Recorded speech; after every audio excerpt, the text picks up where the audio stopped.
네. 다음 질문으로 넘어가겠습니다.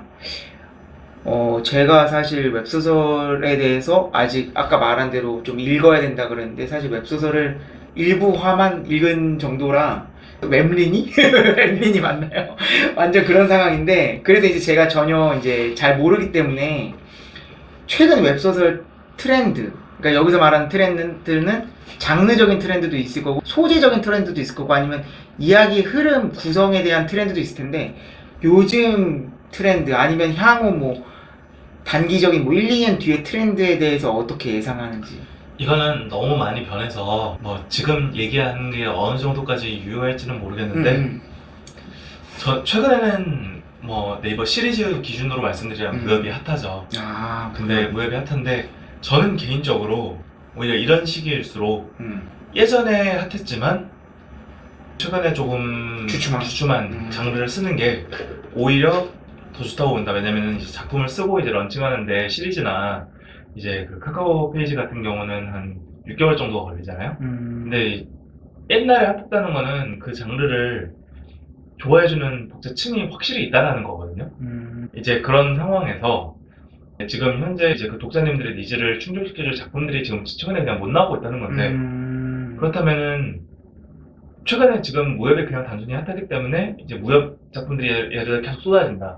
그렇다면 어느 순간 너무 많이 나왔기 때문에 이제 다른 작품들을 찾는 독자님들이 이제 나오겠고, 그러시다면 이제 다른 작품들로 이제 자연스럽게 시선이 넘어갈 때 6개월쯤 뒤쯤 이제 준비돼가지고 내게 런칭될 때쯤에 이제 그런 게 좀 더 눈이 자연스럽게 가지 않을까라고 생각을 해서 저는 오히려 이제 지금 막 시작을 준비하시는 작가님들께는 약간 조금 자연스럽게 이제 지금 딱 핫한 것보다는 옛날에 확고히 이제 독자층을 갖고 있었고 이런 것들을 이제 권유드리는 편이고요. 뭐 그런 측면에서는 뭐 현판이나 아니면 정통 판타지나 최근에 원래 무협이 되게 많이 나오고 그러면서 정통 판타지가 최근에 좀 잘 안 나오고 있긴 한데 정통 판타지 같은 경우도 좋은 작품들은 정말 뛰어난 성적들을 거뒀기 때문에 저는 정통 판타지들도 다시 한번 빛을 볼 때가 됐다라고 저는 생각을 하고 있고, 또 현판은 이제 옛날에 되게 핫한 시절이 있었는데 최근에는 조금 뒤로 살짝 밀렸지만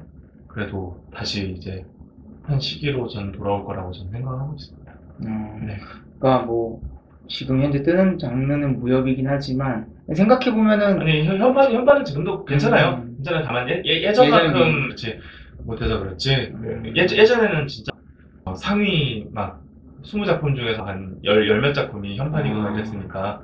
근데 최근에는 조금 이제 근데 이건 시리즈 기준이고 예를 들어서 뭐 카카오 페이지 같은 경우는 뭐 게임 판타지, 뭐 판타지 그런 쪽이 되게 대세고요. 특히나 그 게임 판타지 같은 경우는 이제 카카오 페이지 쪽이 굉장히 많이 인기가 있었고, 네, 그렇죠.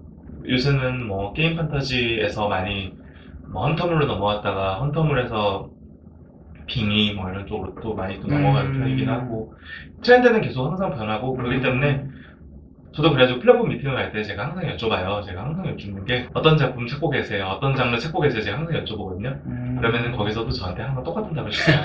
재밌는 작품이면 다 됩니다. 라고 답을 주시기 때문에 저도 여기서도 똑같은 답을 드리겠습니다. 재밌는 작품이면 되고 장르는 사실 크게 중요하진 않습니다. 다만 이제 그 플랫폼마다 주요 장르들이 있으니 밀어주는 장르, 아니 잘 되는 장르. 잘 되는 장르. 왜냐면은 그거는 그 플랫폼에 정착되어 있는 독자님들의 특성이기 때문에 내가 가고자 하는 플랫폼을 보시고 거기에 있는 상위권 작품들을 위주로 분석을 하셔서 쓰시는 게 저는 좋다고 생각하되 그 플랫폼에서 예전에 뜨겁게 잘 됐던 장르들이 있다면은 그런 것들은 지금 당장 다른 장르에 조금 밀려있다 하더라도 내가 지금 당장 런칭할 게 아니라 6개월 뒤에 런칭할 거다면은 그런 장르들은 도전해 보셔도 저는 괜찮다. 왜냐면 그 플랫폼에 확고의 독자층이 있다는 거는 이미 증명된 사실이니까 라고 저는 생각합니다. 사실 이게 책이라는 게 만들어지면 뚝딱 나오는 게 아니니까 사실 사이클을 탄다고 하면 오히려 지금 현재는 그렇게 인기가 다소 식은 장르나 소재를 이용해서 소설을 쓰면 그 소설이 나올 때쯤 되면 또 사이클이 한 바퀴 돌아서 또 그쪽 장르나 그쪽 그 소재를 다룬 웹소설이 또 뜰 수 있다는 생각도 드네요. 결론은 어쨌든 재밌기만 하면 되는 거. 재밌는 소설이 최고의 소설이다. 그게 당연한 건데. 그게 제가 플랫폼 미팅 가가지고 여쭤볼 때 항상 드는 답이긴 해요. 저도 이제 플랫폼에서 이제 찾는 장르를 제가 항상 뭐 여쭤보거든요. 제가 맨날 여쭤봐요. 어떤 장르를 제일 찾고 계시는지. 그러면은 재밌는 작품. 그러니까 트렌드를 다 어느 정도 당연히 알겠지만 너무 트렌드에서 그 트렌드에 맞춰서 소설을 쓰려고 할 필요는 없다. 그렇게 저는 좀 받아들였고, 그 다음에 아까 이제 제가 소재를 위해서 뭐 의학 서적을 보든 뭐 제가 예를 들면 위스키를 소재로 한 소설을 쓴다면 당연히 위스키 공부를 해야겠죠. 근데 그런 거 말고 웹소설 작가가 되기 위해서 뭐 봐야 되는 책 혹은 들어야 되는 강의 아니 뭐 이런 게 있나, 예를 들면 뭐 글 잘 쓰는 법이라든지 이런 거에 대한 혹시 뭐 유료 강의 책 이런 것들이 혹시 있으면, 아니면 뭐 유튜브 영상 뭘 보면 좋다, 뭐 어느 채널이나 무슨 영상을 보면 좋다, 당연히 이 채널을 보는 게 전 제일 좋을 거라고 생각을 들지만 이거 외에 무슨 종이책이라든지 유료 강의라는 거를 들어야 한다면 어떤 걸 들어야 되는지. 저는 그건 사람마다 다 너무 다르기 때문에 제가 여기서 말씀드리지 않고 추천드리지 않고, 그거는 각자가 찾아 나서시는 길이라고 생각합니다. 각자가 맞는 길을 찾는 게 맞다고 생각하고, 저는 딱 그것만 말씀드리겠습니다. 기본은 많이 읽고 많이 쓰는 거. 그거고, 거기에 있어가지고 내가 조금 더 도움이 필요하다 하면은 그 도움들은 각자 찾는 노력들이 필요하다면은 이제 노력들을 하시면 되는 거라고 생각하고, 일단 기본은 웹소설을 많이 읽고 이제 내가 웹소설을 많이 쓰려고 노력하고, 그게 그냥 결국에는 저는 다라고 생각해요. 왜냐면은 지금이야 뭐 웹소설 강의도 생기고 웹소설 유튜브도 생기고 막 있지만, 진짜 웹소설 초기부터 이제 시작한 작가님들은 그때는 정보가 아무것도 없었거든요. 작가님들 사이에서의 커뮤니티도 없었어요. 그래가지고 저희는 정말 맨땅에 헤딩하면서 이 소재가 먹힐지 저 소재가 먹힐지 아무런 정보가 없는 상태에서 이제 시작을 했지만, 그래도 읽고 쓰고 이것이 통한다는 거를 이제 몸으로 어떻게 보면은 이제 익혀왔기 때문에 이제 그게 사실은 가장 중요한 게 아닌가라고 저는 생각을 합니다. 네, 알겠습니다.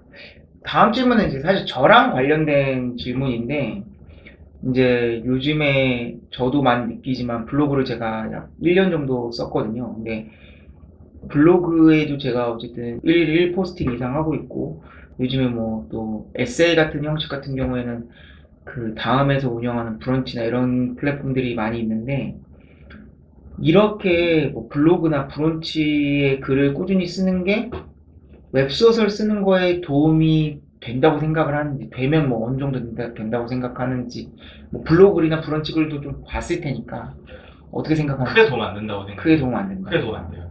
웹소설은 결국에는 웹소설을 읽고 웹소설을 쓰는 걸로 도움이 된다고 생각하고, 예를 들어서 글을 쓰는 습관을 기른다 정도는 도움이 된다고 생각하지만, 그건 도움이 많이 될 것 같아요. 그 정도까지는 도움이 되지만 실질적 도움은 그 이상의 도움은 잘 안 된다고 생각합니다. 아,